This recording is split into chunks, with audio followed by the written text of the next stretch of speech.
अस्सलाम वालेकुम जी। आज जो हमारा लेक्चर है वो लास्ट जो क्लॉटिंग पे हमने लेक्चर पढ़ा है उसी की कंटिन्यूशन है।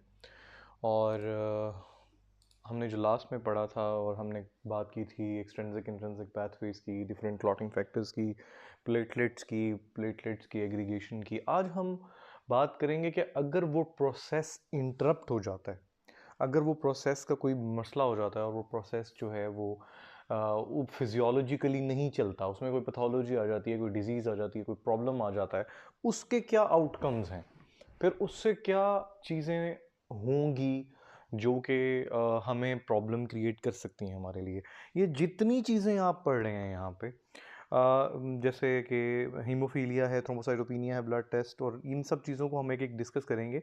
इनमें कुछ डिजीज़ के नाम हैं जो उन क्लॉटिंग फैक्टर्स की अनअवेलेबिलिटी की वजह से हो सकते हैं, और नीचे दो ड्रग्स के नाम है, हेपरिन, वारफरिन, जिनसे हम आर्टिफिशियली क्लॉटिंग फैक्टर्स को रोक सकते हैं ताकि ब्लड को थिन कर सकें इन सर्टेन कंडीशंस। ठीक है, अब हम बात करते हैं clotting factor deficiency. Clotting factor deficiency in तीन वजूहात की वजह से हो सकती हैं। ठीक है, फॉर एग्जांपल प्लेटलेट प्लग नहीं बन रहा because of platelet deficiency, disease का नाम है थ्रोम्बोसाइटोपिनिया। ठीक है, उसके अलावा विटामिन के डेफिशिएंसी। विटामिन के जो है ना, मैंने आपको उस दिन भी इसके बारे में डिस्कस किया था कि विटामिन के एक फैट सॉल्युबल विटामिन है। ठीक है, और human body actually requires vitamin के पोस्ट सिंथेटिक मॉडिफिकेशन के लिए कुछ सर्टेन प्रोटीन्स की। अगर मैं इसको सीधा सा कहना चाहूँ तो ह्यूमन बॉडी जो है उसको ज़रूरत है पोस्ट सिंथेटिक मॉडिफिकेशंस की, कुछ प्रोटीन्स के, जिन प्रोटीन्स के थ्रू हम क्लॉटिंग फैक्टर्स बनाते हैं, हमारा लिवर क्लॉटिंग फैक्टर्स बनाता है। सो फिर वो प्रोटीन्स जो क्लॉटिंग फैक्टर्स बनाते हैं, उनकी कुछ मॉडिफिकेशंस के लिए हमें विटामिन के की बहुत ज़रूरत है। दैट्स वाई विटामिन के की अगर डेफिशिएंसी हो जाएगी तो अल्टीमेटली क्लॉटिंग फैक्टर्स कम बनेंगे।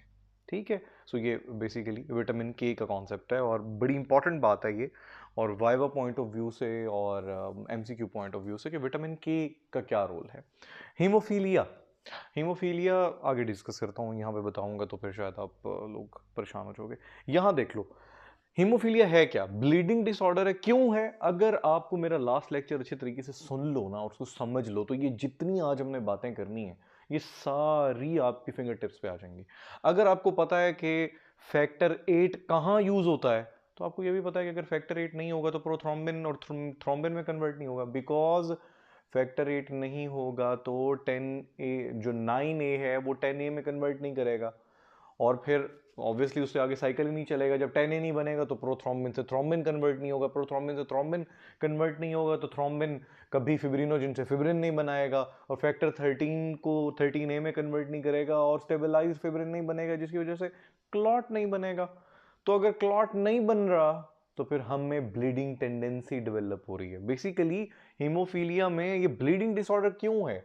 क्लॉट नहीं बन रहा ना, क्लॉट नहीं बनेगा तो कोगुलेशन नहीं होगी, कोगुलेशन नहीं होगी तो कहीं भी हमें चोट लगेगी तो मुसलसल ब्लीडिंग होती रहेगी, ब्लीडिंग रुकेगी ही नहीं। ठीक है, सो बेसिकली बात जो यहाँ पे हो रही है वो ये हो रही है कि हीमोफीलिया एक ऐसी डिजीज है, और ये मोस्टली कंजेनिटल डिजीज ही है। ये ऐसी डिजीज है जिसमें एक पेशेंट में ब्लीडिंग टेंडेंसी डेवलप हो जाती है, और उसकी वजह से किन दो वजूहात की वजह से, एक तो फैक्टर 8 की वजह से हीमोफीलिया ए होता है, और हीमोफीलिया बी जो है वो फैक्टर 9 की वजह से होता है। यहाँ पे उन्होंने बी लिखा नहीं हुआ, लेकिन हीमोफीलिया बी जो है वो फैक्टर 9 की वजह से होता है, और ये बहुत कम है, बी बहुत कम है, फैक्टर 8 बहुत ज्यादा है। अच्छा, उसके अलावा ट्रांसमिटेड जेनेटिकली, अच्छा ये एक इंपॉर्टेंट पॉइंट है कि transmitted genetically by female, women mostly will not have haemophilia. ठीक है, one of her 2 X chromosome will have the appropriate genes. अब मैं इधर आपको ये बात समझाता हूँ। अब ये देख लें कि फादर जो है उसको हीमोफीलिया नहीं है। हमने अभी जो बात कर रहे थे ना, हम जो लास्ट स्लाइड थी, बेसिकली हम बताना ये चाह रहे हैं कि ये एक्स लिंक्ड डोमिनेंट डिजीज है। एक्स लिंक ने इसको कैरी किया होता है बेसिकली। अब यहां पे देखें कि एक्स जो है, जो डॉक्टर का एक्स है, उसको एक एक्स क्रोमोसोम मदर से आ रहा है, एक एक्स क्रोमोसोम फादर से आ रहा है। तो अगर एक एक्स पे कैरियर है मदर हीमोफीलिया की, तो दूसरा तो नॉर्मल एक्स आ रहा है फादर से, तो एक एक्स जो एबनॉर्मल था वो एक जो नॉर्मल एक्स के थ्रू नलिफाई हो जाएगा। तो जो डॉटर होगी वो हमेशा कैरियर ही रहेगी, उस पे हीमोफीलिया कभी भी डोमिनेंट नहीं होगा, एक्सप्रेस नहीं करेगा अपने आप को। लेकिन सन की बात करें ना, सन के पास एक एक्स आना है और फादर से हमेशा वाई आना है, तो अगर उसको जो एक एक्स को नलिफाई करने के लिए उसके पास सेकंड फादर का एक्स नहीं है, क्योंकि उसे फादर से हमेशा वाई मिलेगा, क्योंकि वाई एक्स ही तो मेल बना रहा है, ठीक है। तो फिर वो फादर का जो वाई मिलेगा और मदर का, अगर वो एक्स जो कैरियर था वो अगर उस बच्चे में आ जाएगा तो एक्स लिंक्ड डोमिनेंट एक्सप्रेशन आएगा और उसमें सन को हीमोफीलिया होगा, ठीक है। ये एक्चुअली बात है। अगर आपको ये समझ नहीं आई तो मेरी बात दोबारा सुन लीजिएगा या एक्स लिंक्ड डोमिनेंस को सर्च करके दोबारा पढ़ लीजिएगा। इसी बात को यहाँ पे किया गया फादर के तरीके से, तो आप इसको भी एक दफ़ा देख लीजिएगा, आपको समझ आ जाएगी। ये बताया गया है कि कितने कितने परसेंटेज होती है, इसको भी याद कर लीजिएगा कि किस में कितने परसेंट हो सकती है। अगर आपको ये बात समझ आ जाएगी कि एक्स लिंक्ड डोमिनेंस क्या है तो ये परसेंटेज आप खुद ही निकाल लोगे। हीमोफीलिया हमने अभी क्या बात की, अच्छा हीमोफीलिया की जो हमने बात की है तो मैंने आपको क्लास में बताया था कि जो प्लेटलेट एसोसिएटेड होंगी वो माइन्यूट लेवल की ब्लीडिंग को रोक सकते हैं, राइट। जो क्लॉटिंग की फैक्टर्स की होंगी उसमें तो बहुत प्रॉब्लम होगा, वो तो पूरे पूरे जॉइंट्स में आपकी ब्लीडिंग हुई हुई होगी, पूरे पूरे लेग में सुपरफिशियल ब्लीडिंग आई हुई होगी और वो तो बहुत एक्सटेंसिव ब्लीडिंग होती है, ठीक है। सो हीमोफीलिया की वजह, जो क्लॉटिंग फैक्टर की डेफिशिएंसी की वजह से हीमोफीलिया हो रहा है उससे हमेशा ब्लीडिंग बड़ी प्रोलॉन्ग्ड होगी, ठीक है। हीमोफीलिया को फिर से एक्सप्लेन किया गया है, यहाँ आप देख लो कि नॉर्मली नीचे की तरफ देखें, चलें आप ऊपर से शुरू करते हैं। इंजरी हुई तो blood vessel results in bleeding, ठीक है। वेजल कॉन्स्ट्रिक्ट होगी, क्लॉटिंग फैक्टर्स एक्टिवेट होंगे, नॉर्मली तो ये होना चाहिए। फिर नॉर्मली उसके बाद क्या होना चाहिए, प्लेटलेट प्लग बनना चाहिए, सारी बात हम कर चुके हैं। प्लेटलेट प्लग बनना चाहिए, फिर फिब्रिन क्लॉट को आना चाहिए, उस प्लेटलेट प्लग को सीमेंट करना चाहिए, उसकी लीकेज खत्म करनी चाहिए, प्लेटलेट प्लग को स्ट्रॉन्ग करना चाहिए। ये सब कुछ नहीं हो रहा हीमोफीलिया में। क्यों नहीं हो रहा, हमारे पास फैक्टर 8 नहीं है। फैक्टर 8 नहीं है तो फिर क्या होगा, 9A से 10A नहीं बनेगा, 10A से थ्रोम्बिन नहीं बनेगा, थ्रोम्बिन से फिब्रिन नहीं बनेगा, फिब्रिन नहीं बनेगा तो क्लॉट सीमेंट नहीं होगा, और अगर प्लग बन भी जाए तो कभी भी वो इतना स्ट्रांग नहीं होगा कि बड़ी ब्लीडिंग्स को रोक सके, ठीक है। माइन्यूट ब्लीडिंग्स तो फिर भी रुक जाएंगी क्योंकि प्लेटलेट प्लग तो बनेगा ना, क्लॉटिंग नहीं हो पाएगी तो उसकी वजह से फिब्रिन क्लॉट नहीं बनेगा। हीमोफीलिया की वजह से क्या क्या सिम्टम्स आ सकते हैं और हमें क्या क्या चीज़ों को अवॉइड करना चाहिए, यू कैन सी हियर, ठीक है। अवॉइड इंजरी, ज़ाहिर है इंजरी करवा बैठोगे तो ब्लीडिंग होगी, ब्लीडिंग होगी तो वो तो रुक ही नहीं सकती बिकॉज क्लॉटिंग फैक्टर्स नहीं बन पा रहे। न्यूट्रिशन आप अच्छी लें, मीन्स आप के लें, विटामिन के लें ताकि आपके क्लॉटिंग फैक्टर्स बनते रहें।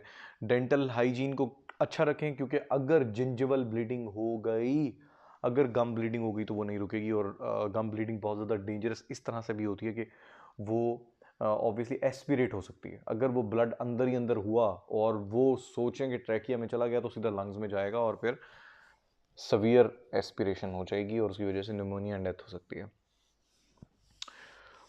इसका जो ट्रीटमेंट है ना, अच्छा ये देख लीजिए, मैंने आपसे उस दिन डिस्कस किया था और मैंने आपसे ये कहा था कि डिफरेंट जो ब्लीडिंग होती है और जब स्किन पे एक्सप्रेस होती है तो उसके डिफरेंट वर्ड्स हैं। जैसे कि अगर बहुत माइन्यूट है, जिसे कहा जाता है जैसे 2 मिलीमीटर तक है, ये मेरी अपनी बनाई गई है, कुछ बुक्स में लिखा भी हुआ है, लेकिन 2 मिलीमीटर तक हमने एक क्रूड सा ना, हमने पढ़ने के लिए और उसको याद करने के लिए क्रूड सी मेजरमेंट ली हुई है कि अगर 2 मिलीमीटर का ब्लड का सुपरफिशियल धब्बा है तो हम उसे कहेंगे कि ये पेटिकिया है। 2 मिलीमीटर से 10 मिलीमीटर तक है तो हम कहेंगे ये परप्यूरा है। 10 से अबव है, बहुत बड़ा है, जैसे ये कमर पे देखो कितना बड़ा है, इसको हम कहेंगे कि ये पेरिकाइमोसिस है, ठीक है।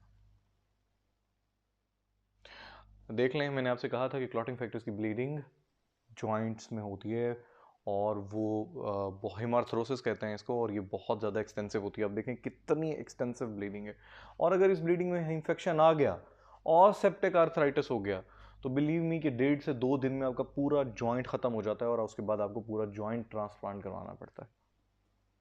ट्रीटमेंट क्या हो सकता है, क्या नहीं है आपके पास, फैक्टर 8 नहीं है, ट्रीटमेंट क्या है, फैक्टर 8 दे दो। तो हमारे पास अब प्योरीफाइड फैक्टर 8 अवेलेबल है, प्रोथ्रोम्बिन कॉम्प्लेक्सेस भी अब तो आना शुरू हो गए हैं, हमारे पास प्योरीफाइड फैक्टर 8 अवेलेबल है। अगर हम प्रोथ्रोम्बिन कॉम्प्लेक्स इस पेशेंट को दे दें, कोई काम करेगा, नहीं करेगा, क्योंकि हमारे पास फैक्टर 8 नहीं है, और अगर हमारे पास फैक्टर 8 नहीं है तो ऊपर से स्टेज नहीं चल रहा, इसलिए सिर्फ प्रोथ्रोम्बिन कॉम्प्लेक्स देने से बात नहीं बनेगी। यहाँ पे प्रोथ्रोम्बिन कॉम्प्लेक्स हम कुछ और डिजीज में दे सकते हैं, लेकिन यहाँ पे इस बात से बात नहीं बनेगी क्योंकि हमारा फैक्टर 8 कम है, सो फैक्टर 8 के लिए हमें फैक्टर 8 ही रिप्लेस करना पड़ेगा। थ्रोम्बोसाइटोपिनिया, थ्रोम्बोसाइट्स प्लेटलेट्स, पीनिया कमी किसकी? प्लेटलेट्स की, very low numbers of platelets, tendency to bleed from small venules और capillaries, focus on that, I have been talking about this, कितनी दफा मैंने लास्ट लेक्चर में कहा है, ठीक है? ये कॉन्सेप्ट आपके दिमाग में रहना चाहिए। I have been saying this, small venules और कैपिलरीज, स्मॉल वेन्यूल्स और capillaries, when it comes to platelets they will stop bleeding from small venules और कैपिलरीज, राइट? सो फिर स्मॉल कैपिलरीज और वेन्यूल्स की बात होगी और bleeding will not occur until, अच्छा ये क्रूड सी बात है कि 50,000 से नीचे होगा तो ब्लीडिंग होगा, ऐसी बात नहीं है। It depends. फॉर एग्जांपल अगर आपको शेव करते हुए हल्की सी ब्लीडिंग हुई है तो शेव से जो ब्लीडिंग निकलेगी उसके लिए आपके कम से कम 10,000 से नीचे होने चाहिए प्लेटलेट्स। गम टूथ एक्सट्रैक्शन पे गम ब्लीडिंग हो रही है, आप सर्जरी नहीं करवा सकते 50,000 से नीचे, ये हो सकता है क्योंकि बड़े एरिया की ब्लीडिंग नहीं रुक पाएगी अगर 50,000 से नीचे चले गए। सो फिर टूथ एक्सट्रैक्शन है या बड़ी सर्जरीज हैं वो आप 50,000 से नीचे नहीं करवा सकते। शेव वेव आप जितनी मर्जी कर लें, आप ब्रश कर सकते हैं क्योंकि ब्रश में भी थोड़ी थोड़ी जिंजवल इंजरी होती है ना, इसलिए 10,000 से नीचे प्लेटलेट्स हो तो इवन ब्रश करना भी मना कर दिया जाता है, ताकि जो थोड़ी माइन्यूट जिंजवल इंजरी होगी ब्रश करने के दौरान उसी से ब्लीडिंग शुरू हो जाएगी अगर प्लेटलेट्स 10,000 से नीचे हो। अगर 50,000 से नीचे आप नॉर्मली सब कुछ करें बट सर्जरी कंट्राइंडिकेट हो जाती है, या कोई भी ऐसा प्रोसीजर जिसमें आपको स्किन को इंसाइज करना है। थ्रोम्बोसाइटोपिनिया देख लीजिए जी, इस तरह से भी शो हो सकता है अगर हम पेरिफेरल ब्लड स्मेयर पे देखें तो। देखें प्लेटलेट्स कितने कम हो गए हैं। पंक्चुएट हेमरेजेस पर फिर मेरे ख्याल से हम ये सारी बात कर चुके हैं। ये देखें यहाँ पे परप्यूरा की बात आ गई है, ठीक है? पर्पलिश ब्लॉच बनते हैं और ये थ्रोम्बोसाइटोपिनिक परप्यूरा, थ्रोम्बोसाइटोपिनिया की वजह से जो परप्यूरा जनरेट होगा, जो ब्लीडिंग आएगी स्किन पे, उसको हम कहेंगे ये थ्रोम्बोसाइटोपिनिक परप्यूरा है। ठीक है, हाँ इस तरह से भी होते हैं, लेकिन एक कंटिन्यूअस परप्यूरा भी होता है, पूरे का पूरी डिस्कलरेशन होती है, बीच में कोई डिसकंटिन्यूशन नहीं होती, कंटिन्यूअस डिस्कलरेशन होती है, इसमें तो धब्बे हैं ना। थ्रोम्बोसाइटोपिनिया कुछ की कोई कॉज नहीं, इडियोपैथिक मींस हमें कॉज नहीं पता। Most of the autoimmune diseases we do not even know the cause of that disease, हमें नहीं पता, बस हमारी इम्यूनिटी हमारे अगेंस्ट लड़ पड़ी है। सिमिलरली हियर हमारी इम्यूनिटी हमारे अगेंस्ट लड़ पड़ी है, हमारे प्लेटलेट्स को डिस्ट्रॉय कर रही है, that's why we call it as idiopathic, ठीक है? इडियोपैथिक कुछ और भी हैं, जैसे थ्रोम्बोटिक थ्रोम्बोसाइटोपिनिक परप्यूरा भी है, उसकी एग्जांपल हम आगे पढ़ेंगे, टीटीपी कहते हैं उसको, इसे आईटीपी कहते हैं। नवाज शरीफ को जब हुआ था तो आपने अक्सर ये वर्ड सुना होगा जी, आईटीपी है जी, उसको आईटीपी है, इडियोपैथिक थ्रोम्बोसाइटोपिनिक परप्यूरा, ठीक है? तो इडियोपैथिक में we do not know the cause, idiopathic unknown cause.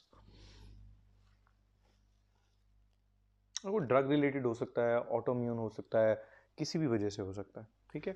अच्छा, इसकी वजह से कौन कौन से सिम्टम्स आएंगे, यू कैन सी हियर, ठीक है? अच्छा जी, ट्रीटमेंट क्या कर सकते हैं? सारे का सारा ब्लड वापस करें, रिप्लेस करने की कोशिश करें प्लेटलेट्स को, या फिर जो चीज़ उन प्लेटलेट्स को तोड़ रही है क्योंकि उसने ये देखा है कि प्लेटलेट्स पुराने हैं, उसको ही उड़ा दें। आप उसका ग्रेवयार्ड ही उड़ा दें, उसको दफन करने की चीज़ ही उड़ा दें, जिसने उसको ख़त्म करना है, डिटेक्ट करना है कि ये प्लेटलेट ठीक नहीं है, आप उस ऑर्गन को ही ख़त्म कर दें, आप स्प्लीनेक्टमी कर दें, आप स्प्लीन ही ख़त्म कर दें, ठीक है? स्प्लीन ख़त्म होंगे, ग्रेवयार्ड ख़त्म होगा, प्लेटलेट्स डिस्ट्रॉय ही नहीं होंगे, प्लेटलेट्स मैक्सिमम अवेलेबल होंगे। बेशक देखें एक प्लेटलेट है वो ठीक है, it is suppose to be destroyed right now because वो ओल्ड हो गए, लेकिन अब हमारे पास कोई प्लेटलेट ही नहीं है, तो आउट ऑफ डेस्परेशन हमारे लिए ओल्ड भी काफ़ी हैं, तो फिर हम स्प्लीन को बीच में से निकाल लेते हैं कि भाई हमारे प्लेटलेट्स को मत डिस्ट्रॉय करो, बेशक वो ओल्ड हैं, बेशक उनका फंक्शन कोई 70% वो फंक्शन नहीं कर रहे, लेकिन 30% तो कर रहे हैं। ना होने से 30% काम करने वाला प्लेटलेट, ओल्ड प्लेटलेट तो हमारे लिए ठीक है, दैट्स वाई हम स्प्लीनेक्टमी भी ऑप्शन में रखते हैं, बट बहुत लेटर स्टेजेस पे, बहुत कम होता है ऐसा। ब्लड कोगुलेशन टेस्ट कौन कौन से हैं, जल्दी जल्दी से इसको भी देख लेते हैं। ब्लीडिंग टाइम डूक्स मेथड है, इसमें क्या करना है, कुछ भी नहीं करना। आपने सिंपल, अगर आपने कभी ज़िंदगी में देखा हो कि आप शुगर चेक करते हुए आपके पास एक लैंसेट होती है, उससे आप जो फिंगर टिप होती है उसको प्रिक करते हैं, तो उसके अंदर से एक ड्रॉप ऑफ ब्लड निकलता है। आपने उसको प्रिक किया। अब आप वेट करेंगे, नॉर्मली 1 से 6 मिनट के अंदर उस ब्लड को वहीं पे कोगुलेट हो जाना चाहिए, क्लॉट हो जाना चाहिए, ब्लीडिंग को रुक जाना चाहिए। लेकिन अगर वो छोटा सा प्रिक से ब्लीडिंग हुए जा रही है 6 मिनट से ऊपर भी, दैट मीन्स प्लेटलेट्स कम है। वहां पे क्यों क्योंकि बहुत ही माइन्यूट ब्लीडिंग है, छोटा सा प्रिक है, तो हमें बेसिकली इसीलिए हमें प्लेटलेट्स दिखे हैं। ठीक है, सो प्लेटलेट ने इतनी छोटी छोटी माइन्यूट ब्लीडिंग्स को रोकने के लिए प्लग चाहिए होता है, और अगर वो नहीं रुकेगी, 6 मिनट से ऊपर चली जाएगी, सिंपल सी बात है कि आपका इसका मतलब प्लेटलेट्स कम है। ये देखो, ये लैंसेट, ये जिन जिन लोगों के घरों में खुदा ना खास्ता उनके आसपास लोगों को डायबिटीज़ है, उन्होंने ये देखा हुआ होगा, ये लैंसेट। वो अगर किसी ने ज़िंदगी में शुगर चेक की है तो उसने ये ज़रूर देखा होगा। बल्कि अब तो एक पेन भी आ गया, लैंसेट पेन है, उसके थ्रू भी आप ट्रैक कर सकते हैं। क्लॉटिंग टाइम किस तरह से देखेंगे, हमने पहले देखा प्लेटलेट एसोसिएटेड ब्लीडिंग टाइम, अब हम देख रहे हैं clotting associated bleeding time. Clotting time, Sterlite precautions, आपने फिंगर टिप को प्रिक किया, ब्लड को आपने क्या लेना है, कैपिलरी में एक छोटी सी ट्यूब, बल्कि मैं आपको ना आगे दिखाता हूं, ये देखें, इस ट्यूब में, इस छोटी सी ट्यूब में आपने उस ब्लड को, पहले हमने क्या किया था, हमने कुछ नहीं किया था, सिर्फ प्रिक किया था और हमने देखा था कि ब्लड रुकता है या नहीं। इसमें ऐसा नहीं है, हम प्रिक करेंगे और इस कैपिलरी में ब्लड को ले लेंगे। ये छोटी सी कैपिलरी, आप वहां टच करोगे, ये खुद ही नेगेटिव प्रेशर से ब्लड को सक इन कर लेगी, अंदर आ जाएगा ब्लड। अब आपने इतना ब्लड ले लिया, थोड़ी देर बाद आप क्या करें, थोड़ी देर बाद आप इसको एज से ना, इसको बिल्कुल, ये देखें, बल्कि ये भी है, ये देख लें, ये इस तरह से आएगा, देख रहे हैं आप क्लॉटिंग टाइम, ये इस तरह से चेक करेंगे। थोड़ी देर बाद आपने स्नैपिंग शुरू कर देनी है, इसके एंड से ना इसको तोड़ना शुरू कर देना है, थोड़ा थोड़ा थोड़ा थोड़ा, मिलीमीटर बाय मिलीमीटर इसको तोड़ें। देखें उसके अंदर ब्लड क्लॉट हुआ है, उसके अंदर ब्लड जमा हुआ है, अगर जमा हुआ है इसका मतलब है कि काम कर रहा है। 2 से 8 मिनट तक आपने टाइम देना होता है, ठीक है, 2 से 8 मिनट तक, क्योंकि आपको याद है कि प्लेटलेट के बाद आना होता है क्लॉटिंग में, दैट्स वाई आपको ज़्यादा वेट करना है। 8 मिनट तक आप वेट करें, 8 मिनट के बाद आप इसकी स्नैपिंग शुरू कर दें, ट्यूब पॉइंट से तोड़ना शुरू कर दें। अगर तो अंदर जमा हुआ है ब्लड, दैट मीन्स आपका काम बिल्कुल ठीक है, इसका मतलब है क्लॉटिंग फैक्टर्स काम कर रहे हैं। अगर 8 मिनट के बाद भी आपने ऐसे ट्यूब को उल्टा किया और ब्लड के ड्रॉप्स गिरना शुरू हो गए और ब्लड बीच में से निकल गया, दैट मीन्स ब्लड क्लॉट नहीं हुआ, कोगुलेट नहीं हुआ, आपके क्लॉटिंग फैक्टर्स सही काम नहीं कर रहे। बड़े देसी से मेथड हैं लेकिन बहुत इफेक्टिव है।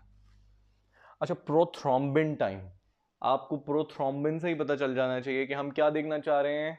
हम देखना चाह रहे हैं कि प्रोथ्रोम्बिन से थ्रोम्बिन बनने का टाइम, और थ्रोम्बिन बन रहा है कि नहीं बन रहा है, और क्या क्लॉट इफेक्टिवली बन रहा है कि नहीं बन रहा है।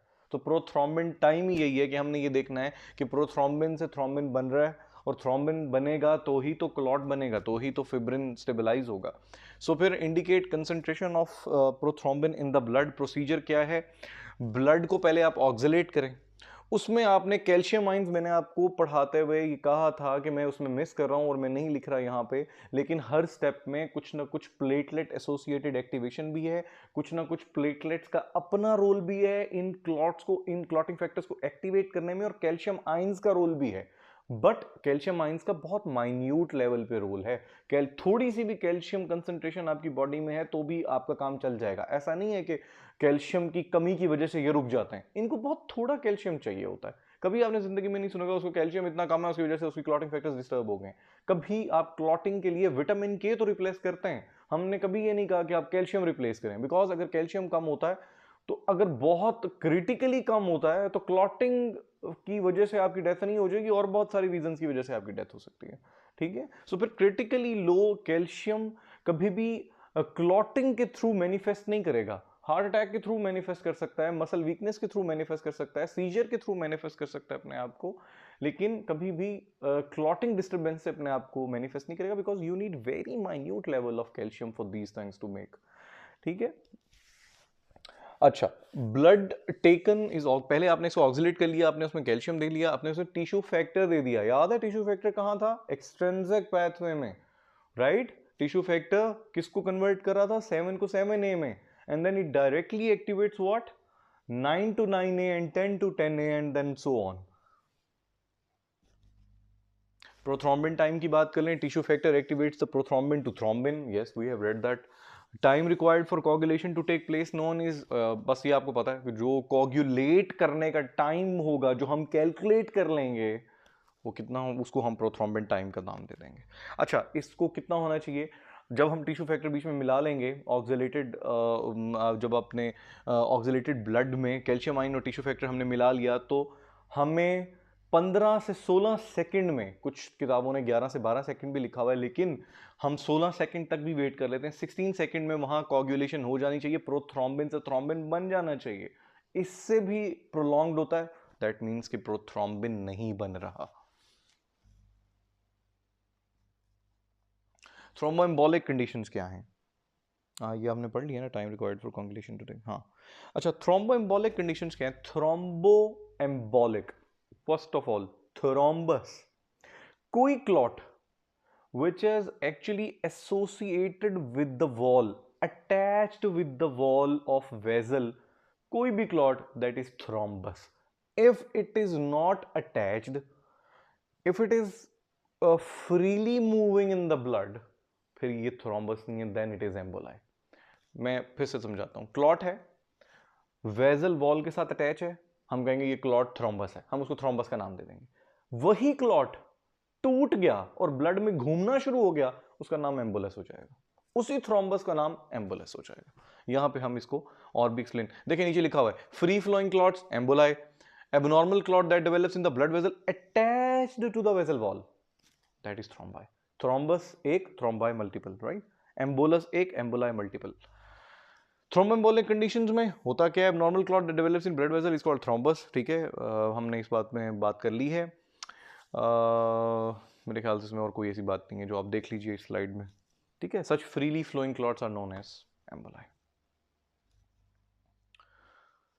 अच्छा, also emboli that originate in large arteries or in the left side of the heart can flow periphery and blood arteries in arterioles. अच्छा चलो, इसमें ये बात की गई है कि अगर फॉर एग्जांपल वही क्लॉट जो बना था, वो क्लॉट टूटता है और आपके हार्ट में चला जाता है, या हार्ट के करीब ही वो क्लॉट बना था, जैसे कि माइट्रल स्टीनोसिस में ये होता है कि माइट्रल वेल्व स्टीनोज होता है, दरवाजा बंद होता है, वहां पे ब्लड इकट्ठा होना शुरू हो जाता है, ब्लड के इकट्ठे होने की फिर टेंडेंसी होती है, तो स्टेसिस ऑफ ब्लड होता है। जब स्टेसिस ऑफ ब्लड होगा तो वहां ब्लड क्लॉट शुरू हो जाएगा, वहां ब्लड जब क्लॉट हो जाएगा तो आखिरकार वो क्लॉट लेफ्ट वेंट्रिकल में जाएगा और वहां से आपकी पूरी बॉडी में फैल जाएगा।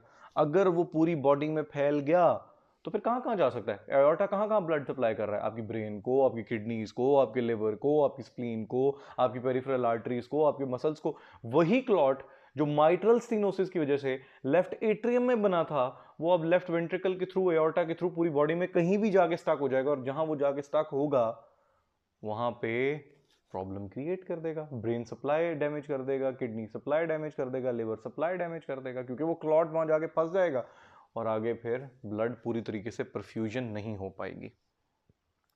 वो एम्बोलाई जो आपके राइट साइड ऑफ बॉडी में बना और उसके बाद फिर आपके राइट हार्ट में आया, आपके राइट एट्रियम में आया, राइट वेंट्रिकल में आया, पल्मोनरी आर्टरी में आया, लेफ्ट एट्रियम में आया, लेफ्ट वेंट्रिकल में आया, और फिर एओर्टा से बाहर निकल गया, ऐसे एम्बोलाई को हम पैराडॉक्सिकल एम्बोलाई भी कहते हैं, ठीक है? हम most of the times emboli इस तरह क्रॉस नहीं करते, वैसे ही आपको इन्फॉर्मेशन दे रहा हूँ अगर आपको याद रहे।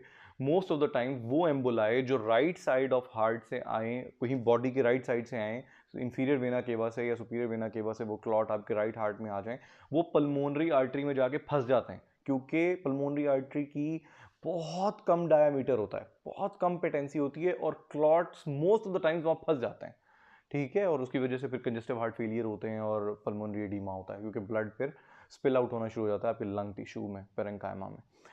लेकिन कुछ कंडीशंस में वो क्रॉस कर जाते हैं। इंटरेस्टिंगली, कौन सी कंडीशंस? उन कंडीशंस में जिनमें आपके दिल में सुराख होता है, ASD, एट्रियल सेप्टल डिफेक्ट्स। उसमें क्या होगा? पल्मोनरी आर्टरी तक बात ही नहीं जाएगी, आपके राइट हार्ट में क्लॉट आया, वहां से वो डायरेक्टली ही एट्रिया के वो जो बीच में होल बना हुआ है, वो जो सेप्टम में डिफेक्ट है, उस सेप्टम से वो लेफ्ट एट्रियम में चला जाएगा, लेफ्ट एट्रियम से आपके लेफ्ट वेंट्रिकल में, और फिर क्रॉस कर जाएगा और आपकी किडनीज में या कहीं भी जाके फंस जाएगा, ठीक है? सो फिर paradoxical emboli mostly atrial septal defects में होता है। आपकी इंफॉर्मेशन के लिए आपको बता रहा था। ब्लड क्लॉट देखें जुड़ा हुआ है यू कैन सी जुड़ा हुआ है, ये वेल्व बनाए हुए हैं इन्होंने, ठीक है। ये आपके जो वेल्व होते हैं स्टेनोटिक माइटल वेल्व, वो भी इसी तरह के होते हैं। आप देख लें वो क्लॉट जुड़ा हुआ है तो फिर उसे थ्रोम्बस कह रहे हैं। वो फ्रेगमेंट ऑफ क्लॉट जो अब ट्रेवल करना शुरू हो गया वहां से टूट के अब फ्री हो गया है, उसको देख लो कि वो, उसको हम क्या कह रहे हैं, एम्बोलस कह रहे हैं, राइट। चलो इसमें कोई इतनी मुश्किल बात नहीं है समझने के लिए। कॉजेज कौन सी हो सकती हैं थ्रोम्बोएम्बोलिक कंडीशंस की? देखें कोई भी सेक्लोरोसिस जो है उससे कभी परेशान ना हुआ करो, मैंने पहले भी बताया था, it is a $5 word for scar formation. Sclerosis जो होता है वो एक स्कार फॉर्मेशन होती है, ठीक है। सेक्लोरोसिस हो गया मतलब वहाँ स्कारिंग हो गई है। आर्टीरियोसेक्लोरोस, आप इन तीनों चीज़ों को कंबाइनली क्या कहोगे? आर्टरी डैमेज हो गई है, वेन डैमेज हो गई है, कुछ भी हमारी वेजल डैमेज हो गई है। जब वो डैमेज होगी तो वो फ्री फ्लो ऑफ ब्लड को डिस्टर्ब करेगी। जब ब्लड का फ्री फ्लो डिस्टर्ब होगा वहां ब्लड क्लॉटिंग होगी, क्योंकि स्टेसिस ऑफ ब्लड होगा इस वजह से, ठीक है। या फिर एट्रियोसेक्लेरोसिस में तो ये भी होगा कि वहां पे जब आर्टरी डैमेज होगी तो कोलेजन एक्सपोज होगा, कोलेजन एक्सपोज होगा तो अननेसेसरीली वहां पे प्लग्स बनना शुरू होंगे, प्लग्स बनेंगे तो फिर ब्लड उससे टकराएगा, ब्लड टकराएगा, ब्लड स्टेसिस होगा, ब्लड स्टेसिस होगा, ब्लड के क्लॉट्स बनना शुरू हो जाएंगे, ब्लड के क्लॉट्स बनना शुरू हो जाएंगे, एम्बोलाई बनना शुरू हो जाएंगे, तो भी थ्रोम्बोएम्बोलिक कंडीशंस हो सकती है। Blood often clots when it flows very slowly, when it flows very slowly. कब स्लो फ्लो करेगा? या तो ऑब्स्ट्रक्शन है या ब्लड प्रेशर लो है या फिर आपका हार्ट सही पंप नहीं कर रहा, बहुत सारी कंडीशन हो सकती हैं। अच्छा जी, कॉजेज ऑफ थ्रोम्बोएम्बोलिक कंडीशंस। अच्छा आप ये दोबारा से पढ़ लें, वही वाली बात जो मैं पहले कर चुका हूँ। Any roughened endothelial surface of vessel is may be caused by arteriosclerosis. देखें वही वाली बात कि वेसल डैमेज है, किसी भी वजह से डैमेज है, उसकी वजह से प्रॉब्लम क्या हो रहा है? फ्लो अच्छा नहीं है, ब्लड का फ्लो अच्छा नहीं है। देखिए हम जैसे ये धुन में अक्सर कहते हैं, हम नहीं देखा, हम ये करते हैं कि वो धुन में पता नहीं चलता, एक गाड़ी जाके लगती है किसी किसी चीज से टकराती है, पीछे से जितनी गाड़ियां आ रही होती हैं सारी उसमें ठा ठा लगना शुरू हो जाती हैं। यही इसमें होगा। एक ब्लड क्लॉट, एक कार है वो जाके टक्कर खाएगी किसी भी डैमेज्ड आर्टरी से, either it is because of arteriosclerosis, infection और ट्रॉमा व्हाटसोएवर, जिसकी वजह से भी है। लेकिन वो गाड़ी जाके टक्कर खाई, पीछे जितने रेड ब्लड सेल्स आ रहे हैं, जितनी गाड़ियां आ रही हैं उससे टक्कर खाती जाएंगी, वो सारी की सारी रुकती जाएंगी। वो रुकती जाएंगी तो फिर ब्लड स्टेसिस हो जाएगा, ब्लड स्टेसिस होगा तो उसके बाद क्लॉटिंग हो जाएगी, और क्लॉटिंग हो जाएगी तो फिर थ्रोम्बोएम्बोलिक कंडीशंस मैनिफेस्ट होंगी।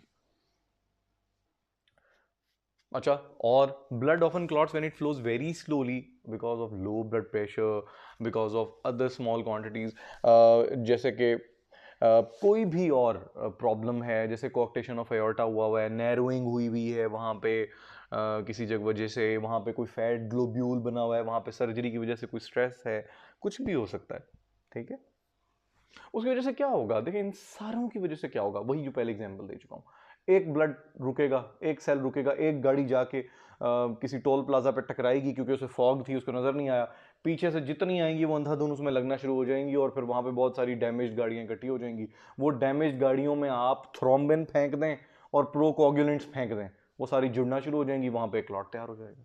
वही सारी गाड़ियों के बीच में आप समद बॉन्ड से उनको जोड़ना शुरू कर दें, आप प्रोकोगुलेंट बीच में फेंक दें, आप एल्फी फेंक दें, बहुत सारी, पूरा ट्रक उल्टा दें उन गाड़ियों के ऊपर एल्फी का, वो सारी की सारी इकट्ठे होकर क्लॉट बना देंगी। यही इसमें हो रहा है। वो वहां पे ब्लड के सेल्स इकट्ठा होना शुरू हो रहे हैं, इकट्ठे हो रहे हैं, इकट्ठे हो रहे हैं, स्टेसिस ऑफ ब्लड हुआ, उसके ऊपर हमने प्रोथ्रोम्बिन भी फेंक दिया और प्रोकोगुलेंट्स भी फेंक दिए, क्लॉटिंग फैक्टर्स भी फेंक दिए, जो वो फेंक दिए तो वहां पे क्लॉट बन गया। और फिर वो क्लॉट अगर ट्रेवल करेगा हम कहेंगे ये एम्बोला है। अच्छा, ट्रीटमेंट, मैं आपसे प्लाज्मिनोजेन की बात कर चुका हूं, अगर आपको याद हो, मैंने आपसे कहा था कि ये जो फिब्रिन क्लॉट होता है इसके अंदर ही टीपीए मौजूद होता है, प्लाज्मिनोजेन एक्टिवेटर मौजूद होता है, जो प्लाज्मिन को प्लाज्मिनोजेन से एक्टिवेट करवाता है, प्लाज्मिनोजेन से प्लाज्मिन को कन्वर्ट करता है और प्लाज्मिन फिर तोड़ देता है उस क्लॉट को। अच्छा जी, दो डिजीजेस डिस्कस की गई हैं यहाँ पे, thromboembolic conditions, femoral venous thrombosis, massive pulmonary embolism, दो कंडीशंस हैं, इसके बारे में थोड़ी सी बात कर लेते हैं। बहुत ही इंपॉर्टेंट डीप वेनस थ्रोम्बोसिस, बहुत इंपॉर्टेंट थ्रोम्बोसिस और बहुत इंपॉर्टेंट डिजीज है।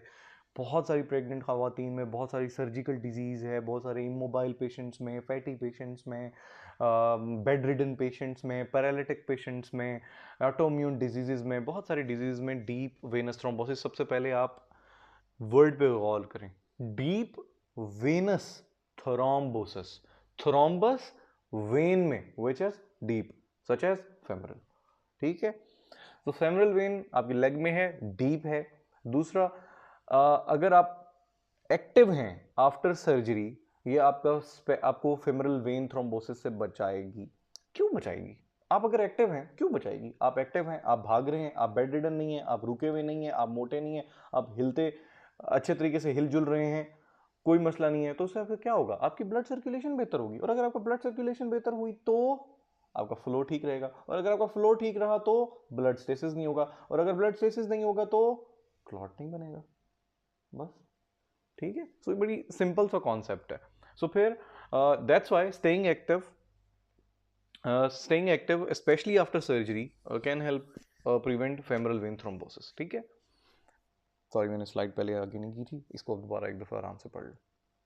Early intervention of blood clots can help prevent serious complications. मेरे ख्याल से इसमें कोई ऐसी बात नहीं है जो मैं ना बताऊं।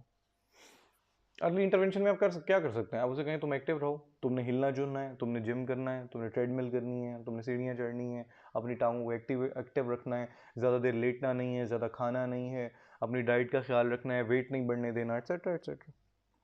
ठीक है, कॉजेज क्या हो सकती हैं? सर्जरी की वजह से होती है। अच्छा, सर्जरी की वजह से क्या होगा? वही बात दोबारा से, सर्जरी होगी, वहाँ डैमेज हो जाएगा, उस आर्टरी में डैमेज हो जाएगा, और अगर उस आर्टरी में डैमेज हो गया, आर्टेरियोस्क्लेरोसिस हो सकता है, आर्टेरियोस्क्लेरोसिस हो सकता है, वही सारा जो सर्किट में पहले एक्सप्लेन कर चुका हूँ वो सारे का सारा दोबारा से हो जाएगा। और फिर अगर वहाँ पे डैमेज हो रहा है, उसकी एक और कॉज भी है। ठीक है, ज़्यादातर जो डीप वेनस थ्रोम्बोसिस है वो बोन की सर्जरीज में बहुत ज़्यादा होता है, और ख़ास तौर पे एम्बोलाई बहुत ज़्यादा बनते हैं बोन सर्जरीज में। ठीक है, थ्रोम्बस तो चलो वेजल का लोकल डैमेज की वजह से बनेगा, एम्बोलाई बहुत बनते हैं इन सर्जरीज की वजह से। फॉर एग्जांपल, वेजल के साथ जो अटैच्ड फैट है वो ग्लोब्यूल टूटेगा ड्यूरिंग सर्जरी, और फिर वो ट्रैवल करता रहेगा ब्लड में और जाके आपकी लंग्स में चला जाएगा, और लंग्स में जाके पल्मोनरी एम्बोलिज्म करवा देगा।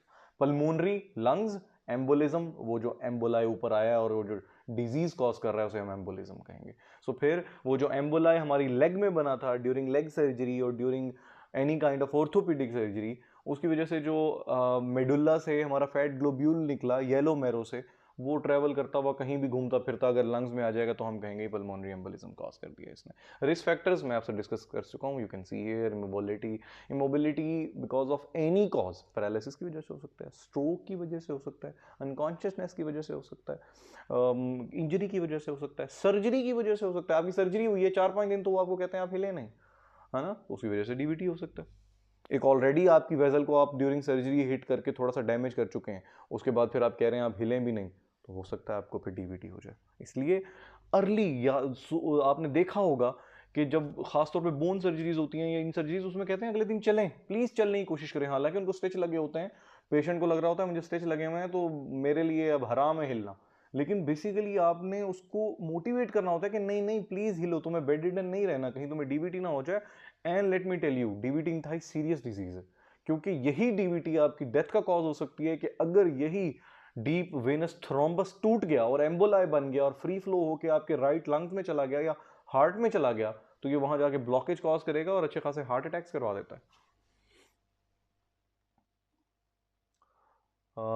ये पढ़ सकते हैं आप, ये सारी बात मैं कर भी चुका हूँ। देखिए नीचे से एम्बोलाई आ रहा है, वो देख रहे हैं आप, हार्ट में जा रहा है, और हार्ट से कहाँ जा रहा है? पल्मोनरी आर्टरीज में, and causing damage at the base of lung.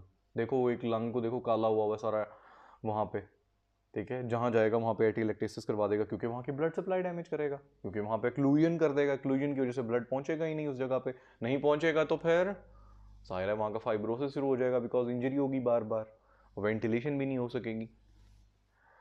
Pulmonary embolism is, अच्छा हाँ ये देखो ये आ भी गया है, वैसे पल्मोनरी एम्बोलिज्म, ये पल्मोनरी एम्बोलिज्म में भी आपको एक्सप्लेन कर रहा था कि serious potential life threatening condition है। ठीक है, ब्लड वेसल की ब्लॉकेज की वजह से होगी, मेरे ख्याल से इसमें कोई ऐसी बात नहीं है जो इंशाल्लाह आपको ना पता चले। Pulmonary embolism can cause system such as symptoms such as chest pain, obviously pain होगा, क्यों? क्योंकि इस्कीमिया हो रहा है, ischaemia will cause pain. Ischaemia क्यों हो रहा है? क्लॉट आके क्लूड करके बैठ गया आर्टरी को। ब्रेथलेसनेस भी होगी ऑब्वियसली, वहां पे एक छोटी लोकल इन्फ्लेमेशन शुरू हो जाएगी, तो वेंटिलेशन प्रोसेस ही सारा डिस्टर्ब हो जाएगा, क्योंकि वेंटिलेशन के लिए तो परफ्यूजन जरूरी है, परफ्यूजन हो नहीं रही। क्यों नहीं हो रही? ब्लड ने, क्लॉट ने अक्लूड की हुई है blood supply, that's why. Massive pulmonary embolism can cause collapse and death. Obviously, it will cause, because देखें पल्मोनरी आर्टरी में क्लॉट फंस गया, क्या होगा? ब्लड आपके लेफ्ट हार्ट को मिल ही नहीं रहा पूरे तरीके से, नहीं मिलेगा, और वहीं पे ही ब्लड इकट्ठा होना शुरू हो जाएगा।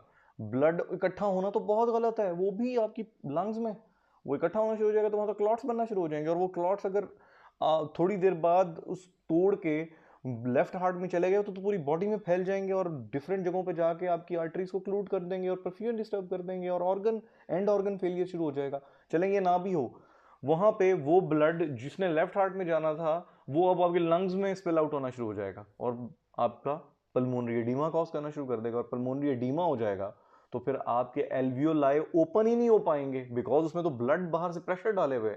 देखिए ना, एक कमरे के अंदर अगर पानी इकट्ठा हो, आप दरवाजा खोलने की कोशिश करें तो पीछे से पानी की रेजिस्टेंस होगी। एल्वियोलाई जब अपने आप को ओपन करने की कोशिश करेगा ताकि मैं एक्सचेंज करूं ऑक्सीजन का और कार्बन डाइऑक्साइड का, वो कर ही नहीं पाएगा, क्योंकि उसका दरवाजा ही नहीं खुल पाएगा, एल्वियोलाई अपने आप को ओपन ही नहीं कर पाएगा, क्योंकि बाहर तो ब्लड पड़ा हुआ है टिश्यूज में, पेरेंकाइमा में। तो फिर आपकी आपकी सारी वेंटिलेशन ही डिस्टर्ब हो जाएगी। और इसका एक वीक्यू स्कैन, बड़ी अच्छी इसका एक टेस्ट है, उसे वेंटिलेशन परफ्यूजन स्कैन कहते हैं। आप बेसिकली इसमें देखते हैं कि परफ्यूजन और वेंटिलेशन कैसी है लंग के लोकल एल्वियोलाई की सॉरी। अच्छा, massive pulmonary embolism, pregnancy, various medical conditions, medicine, immobility, major surgery all increase the risk of pulmonary embolism. ठीक है, you can see here pregnancy में ना बहुत सारी कॉजेज हैं। एक तो वेट बढ़ता है, ठीक है, उसके अलावा फिर आपकी बहुत ज़्यादा सप्लाई बढ़ती है, ठीक है, उसके बाद बहुत ज़्यादा फैट गेन होता है, ठीक है, उसके बाद बहुत ज़्यादा मसल स्ट्रेचिंग होती है जिसकी वजह से लोकल आर्टरीज डैमेज होती हैं, ठीक है, उसके अलावा 50% of plasma fluid will increase in the pregnancy, amniotic fluid की वजह से। तो 50% आपका प्लाज्मा फ्लूइड इंक्रीज हुआ होता है, उसकी वजह से सर्कुलेशन सारी आगे पीछे हो जाती है, जिसकी वजह से स्टेसिस हो सकता है ब्लड का। बहुत सारी कॉजेज हैं प्रेगनेंसी में, तो बहुत ज़्यादा रिस्क होता है डीबीटी का। और फिर पोस्ट सर्जरी भी, आपको सिजेरियन हुआ उसके बाद फिर दोबारा अलग मसले हैं। सिजेरियन हुआ, अच्छा खासा फैट इकट्ठा हुआ हुआ था, कोई एम्बोलाई टूट गया तो वो जाके थ्रोम्बोएम्बोलिक डिजीज करवा देगा। इसलिए हमें हमें हेपरिन या वारफरिन इन चीज़ों में देना होता है। यहाँ अब आई है हेपरिन और वारफरिन की बात। हेपरिन और वारफरिन वो ड्रग्स हैं जो क्लॉटिंग फैक्टर्स को नहीं बनने देती और ब्लड को थिन रखती हैं, ठीक है। क्लॉट नहीं बनेगा, कोगुलेशन नहीं होगी तो ब्लड थिन रहेगा, वो ब्लड थिन रहेगा तो ऐसी कंडीशंस में तो हमें ब्लड थिन रखना है, हमें ज़रूरत है कि ब्लड थिन हो। डिसेमिनेटेड इंट्रावेस्कुलर कोगुलेशन, हेडिंग पे सबसे पहले गौर करो। डिसेमिनेटेड, फैला हुआ, इंट्रावेस्कुलर, वेसल के अंदर कोगुलेशन, ब्लड का कोगुलेशन, राइट। सो फिर डिसेमिनेटेड पूरी बॉडी में ही फैला हुआ होगा, ठीक है।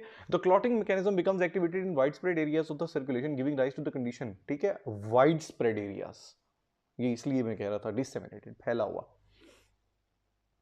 अच्छा, डिसेमिनेटेड जो होगा ये in which proteins that control blood clottings become over active. इससे क्या समझ आ रही है आपको?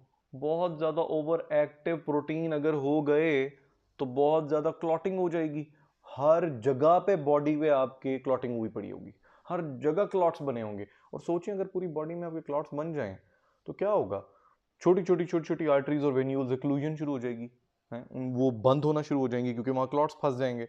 उसकी वजह से क्या होगा? ओजिंग ऑफ ब्लड होगी, और उसकी वजह से क्या होगा कि आपकी बॉडी पे इवन आपको ब्लीडिंग नजर आना शुरू हो जाएगी, परप्यूरा, इकाइमोसिस, और आपको पेटिकियाई मिलना शुरू हो जाएंगे। सो फिर ये नहीं होना चाहिए, it is a very dangerous disease, DVT, oh sorry DIC.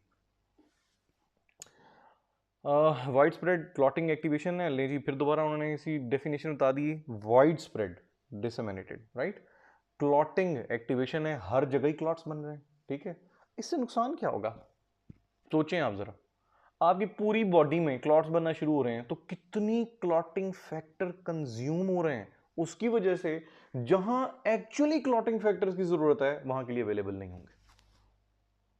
अच्छा, मैं आपको एक यहां पे डिजीज बताता हूं, मल्टीपल माइलोमा एक डिजीज है। अच्छा, मल्टीपल माइलोमा में क्या होता है कि आपकी इम्यूनिटी काम नहीं करती, उसमें क्यों काम नहीं करती? क्योंकि जहां इन्फेक्शन से लड़ना है वहां के लिए आपके इम्यून सेल्स मिलते नहीं है, और जहां उनकी जरूरत नहीं है वहां जाके वो लड़ना शुरू कर देते हैं।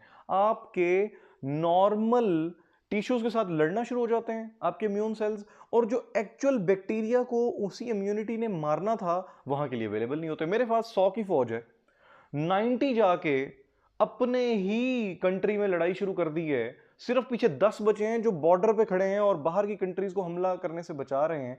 तो क्या इसका कोई फायदा है? ये तो उल्टा हमारा नुकसान हो गया। उन 90 को भी बॉर्डर पे होना चाहिए था ताकि वो दूसरी कंट्रीज को हमला करने से बचा सकें, लेकिन वो 90 एबनॉर्मली अपनी ही कंट्री पे अटैक किए हुए हैं। यही होता है यहाँ पे। अब वो जो क्लॉटिंग फैक्टर्स हैं उनकी जरूरत मुझे कहीं और है, कि वहां पे यार वो ब्लीडिंग हो रही है, वहां पे जाओ और वहां पे जाके क्लॉटिंग करो ताकि वहां से ब्लीडिंग ना हो। लेकिन बजाय इसके कि ये वहां पे जाएं, ये कहीं और यूज हुए पड़े। ये एबनॉर्मली जहां क्लॉट नहीं भी बनाना वहां बनाए जा रहे हैं, जिसकी वजह से एक्चुअल जगह पे जहां क्लॉट बनना चाहिए वहां के क्लॉटिंग फैक्टर्स अवेलेबल ही नहीं होंगे, और फिर जहां कोगुलेशन होनी चाहिए थी वहां पे नहीं होगी, जहां नहीं होनी चाहिए वहां गैर जरूरी क्लॉटिंग शुरू हो जाएगी। इसी तरह मल्टीपल माइलोमा में भी यही है, जहां इन्फेक्शन है वहां के लिए हमें इम्यून सेल्स मिल ही नहीं रहे, और जहां इन्फेक्शन नहीं है, मेरे अपना किडनी है, मेरे अपनी किडनी पे हमला किए हुए हैं, तो फिर वहां वो कंज्यूम हो रहे हैं। तो जो एक सर्टेन अमाउंट है ना, एक सर्टेन अमाउंट है क्लॉटिंग फैक्टर्स, एक सर्टेन अमाउंट में बन रहे हैं आपके लिवर से, वो सारे जो पूरी बॉडी में कंज्यूम होना शुरू हो जाएंगे, तो जहां उनकी एक्चुअल नीड है वहां वो हमें अवेलेबल नहीं होंगे। ये देख लीजिए डिससेमिनेटेड, देखें पूरे बाजू पे, मुंह पे, ये देख रहे हैं सारे परप्यूरा, ये ब्लूइश, एक्चुअल ये डिस्कलरेशन है bluish, you can C now. वो जो पहले एक पिक्चर थी वो कोई इतनी अच्छी नहीं थी, ये एक्चुअली परप्यूरा है। ये प्लेटलेट एसोसिएटेड भी हो सकते हैं, डीआईसी की वजह से भी हो सकते हैं, क्योंकि ऑब्वियसली क्लॉटिंग फैक्टर्स भी सारे सर्फ हो रहे हैं वहां पे। ठीक है, ट्रीटमेंट क्या है जी? पढ़ लें जी। कोई स्पेसिफिक ट्रीटमेंट नहीं है, और वाकई इसका बहुत मुश्किल से इसका ट्रीटमेंट होता है। इसमें आपको प्लाज्मा ट्रांसफ्यूजन करवानी पड़ती है, which is a very difficult and very time consuming, and बहुत एफर्ट लगती है उसमें। जिसमें आपने करना क्या होता है, आपने सारा प्लाज्मा बदल दें, प्लाज्मा बदलेंगे तो नए क्लॉटिंग फैक्टर्स बीच में डाल देंगे, नए क्लॉटिंग फैक्टर्स बीच में डालेंगे तो वो एबनॉर्मली एक्टिवेट नहीं होंगे, वो अननेसेसरी क्लॉटिंग नहीं करवाएंगे, जिसकी वजह से वो सही जगह पे जहां क्लॉट होना चाहिए वहां के लिए हमारे पास अवेलेबल रहेंगे। सो बेसिकली ना हमें दो problems at a time face करनी पड़ी हैं। एक, जहां ब्लीडिंग हो रही है वहां के लिए क्लॉटिंग फैक्टर्स अवेलेबल नहीं है, और दो, जहां ब्लीडिंग नहीं हो रही वहां क्लॉट बने हुए हैं। ये दोनों हमारे लिए बहुत बड़ा नुकसान है। ब्लड थिनर्स फिर यहां पे काम आएंगे। क्यों? क्योंकि गैर जरूरी क्लॉटिंग को हमने रोकना है, उसके लिए हमें हेपरिन चाहिए। हेपरिन क्या करेगी? ब्लड को थिन करेगी। थिन कैसे करेगी? क्लॉट नहीं बनने देगी। तो हेपरिन बेसिकली ब्लड थिनर कहते हैं इसको। जितनी भी एंटी कोगुलेंट्स है ना उनको हम ब्लड थिनर्स कहते हैं, क्योंकि ऑब्वियसली उन्होंने क्लॉटिंग रोकनी है तो ब्लड थिन करना है। ये देख लो, ये एक बहुत सवियर डीआईसी है। ये क्यों हुआ हुआ है आप जरा देखें। इसलिए हुआ हुआ है क्योंकि जो ब्लड सप्लाई इन जगहों पे आनी चाहिए थी वो सारी की सारी ब्लॉक हुई भी है, और वहीं पे ही सारे का सारा रेड ब्लड सेल्स कोगुलेट होकर टूटे पड़े हैं, जिसकी वजह से ये डिस्कलरेशन हुई भी है और वहां पे ब्लीडिंग हुई भी है। अब तो ये ब्लीडिंग के बाद काफ़ी लेट हो गया, दैट्स वाई ये ब्लॉक हो गया और ये ब्लैक कलर डिस्कलरेशन हो गई है। इनिशियल डिस्कलरेशन में रेडनेस या ब्लूइश डिस्कलरेशन होती है, ये तो काफ़ी देर हो गई, अब तो हीमोग्लोबिन भी डैमेज हो गया और ब्लैक डिस्कलरेशन है। एंटीकोगुलेंट्स जो नॉर्मली हम आजकल यूज़ कर रहे हैं उनमें हेपरिन है, कॉमरिन है। कॉमरिन अब ज़्यादा ये वर्ड यूज़ नहीं होता, अब तो वारफरिन के नाम से या कॉमोडिन्स के नाम से आता है, ये फंडापेरेनक्स के नाम से भी आना शुरू हो गया अब तो। हेपरिन ब्लड थिनर है, फॉर्मेशन ऑफ ब्लड क्लॉट्स को रोकेगा। और दूसरी बात पढ़ें, heparin is used to treat and prevent blood clots in the veins, arteries और lungs. How? Because it prevents clotting, बस। और हेपरिन क्यों बहुत इफेक्टिव है? इसलिए क्योंकि इसको बहुत इमीडिएट मोड ऑफ एक्शन है, बहुत तेजी से एक्ट करती है, इमीडिएट इफेक्ट है इसका, और ये आईवी भी दी जा सकती है, क्योंकि ऐसी कंडीशन में पेशेंट ऑरल चीज़ें बहुत कम लेता है। उसे ऑलरेडी इतना कुछ आप ऑरल दे रहे होते हैं, इतनी सारी एंटीबायोटिक्स उसे ऑरल दे रहे होते हैं, इतनी सारी एंटी इन्फ्लेमेटरी पेन किलर्स उसको ऑरल दे रहे होते हैं, स्टीरॉइड्स ऑरल दे रहे होते हैं कि उसके वो बर्दाश्त नहीं कर सकता। और फिर हेपरिन क्योंकि आईवी देंगे तो इस जल्दी एक्ट करेगी ना, अगर आप ओरल देंगे तो फिर वो स्टोमक में जाएगी, मेटाबोलाइज होगी, अफेक्ट करेगी, बड़ा टाइम लेगी, इतना हमारे पास टाइम नहीं है, दैट्स वाई। बल्कि हाँ ये देखिए, इसमें इसकी डोजेज लिखी गई है, ठीक है, 1 mg पर kg। फॉर एग्जांपल 70 kg का बंदा है तो उसे आप 70 mg दे सकते हैं, ठीक है। और ये क्लॉटिंग टाइम को इंक्रीज कर देगी फ्रॉम 6 मिनट्स टू 30 मिनट्स, इतना ब्लड थिन कर देगी। देखिए क्लॉटिंग फैक्टर्स बन रहे थे, नॉर्मली बनते हैं तो 6 मिनट तक वो क्लॉट कर देते हैं ब्लड को, लेकिन अगर हम उसको थिन कर रहे हैं तो 30 मिनट तक जा सकती है बात, ठीक है। सो हम एक्चुअली ब्लड थिन ही तो कर रहे हैं, हमारा तो इस वक्त यही मकसद है। Further more this change in clotting time, देखें अब दोबारा इस बात से कंफ्यूज ना होइएगा कि 6 मिनट से 30 मिनट, पहले सर ने 6 मिनट बताया था, अब ये 30 मिनट वाली बात कैसे आ गई है। देखें यहाँ पे अब हमारी रिक्वायरमेंट है कि हम ब्लीडिंग टाइम को बढ़ाएं। क्यों रिक्वायरमेंट है? ताकि हम क्लॉट कम से कम कर सकें। आप ब्लीडिंग टाइम को बेशक इग्नोर करें, देखें ना, अगर हम क्लॉटिंग, बेसिकली यहाँ पे क्लॉटिंग बहुत ज्यादा हो रही है ना डीआईसी में, तो हमने क्लॉटिंग कम करनी है, और अगर क्लॉटिंग कम होगी तो अल्टीमेटली ब्लीडिंग टाइम बढ़ जाएगा, ठीक है। इस तरह से याद रखिए। हाँ, जितनी भी थ्रोम्बोएम्बोलिक कंडीशन है उनको स्लो कर देती है या प्रिवेंट कर देती है इमीडिएटली, बिकॉज इसको हम आईवी देते हैं और ये अनफ्रैक्शनड होती है। फ्रैक्शनड हेपरिन भी आती है जो कि ज़रा लेस इफेक्टिव है। Extracted from animal tissue, we have already read that, इनकी डोजेज भी पढ़ ली है हमने। एक्शन ऑफ हेरी, देखें last about 1.5 to 4 hour, destroyed by enzyme heparinase से डिस्ट्रॉय हो जाती है। और अगर इफेक्ट ज़्यादा चला जाए, बहुत इतना हमने हेपरिन दे दिया कि ब्लड इतना थिन हो गया कि उसके नाक से ब्लीडिंग शुरू हो गई, उसके मुंह से ब्लीडिंग शुरू हो गई, उसके जो हमने आईवी कैनुला पास किया हुआ था वहाँ से ऊजिंग शुरू हो गई, फिर हमें फ़ौरन से प्रोटामिन सल्फेट देके उसे कंट्राडिक्ट करना है, उसको हमने रिवर्स करना है उसके इफेक्ट को। कॉमरिन वारफरिन के नाम से ज़्यादा पहचानी जाती है। क्या करेगी देख लीजिए, प्रोथ्रोम्बिन रोकेगी, 8 भी रोकेगी, 9 भी रोकेगी, 10 भी रोकेगी। लें जी, हमने इतना कुछ रोक दिया, कहाँ से होगी क्लॉटिंग? हमने प्रोथ्रोम्बिन रोक दिया, थ्रोम्बिन नहीं बनेगा। हमने फैक्टर 7 रोक दिया, एक्सट्रिंसिक पाथवे रोक दिया। हमने 9 10 रोक दिया, दोनों ही पाथवेज रोक दिए। हमने इतना कुछ रोक देंगे तो कहाँ से होगी clotting? But warfarin takes more time because ये ओरली ली जाती है, ठीक है, ये टैबलेट की सूरत में ली जाती है। और हम जो है ये हम उल्टा काम है इसका। अच्छा, विटामिन के जो है ना, विटामिन के हमने क्यों देना होता है? क्योंकि हमने क्लॉटिंग बढ़ानी होती है। और अगर हम विटामिन के का इफेक्ट को कम करना चाहते हैं तो हम वारफरिन दे दें, क्योंकि हमने क्लॉटिंग इसमें कम करनी है by inhibiting, you can see here, prothrombin, factor 7, 9, 10। Coagulation usually हम अगर इसको कर लें, इसको डिसकंटिन्यू कर दें, तो 3 दिन बाद आपके क्लॉटिंग फैक्टर्स वापस अपने होश में आ जाते हैं और फिर वो कोगुलेशन स्टार्ट कर देते हैं। ये ऐसा क्यों है?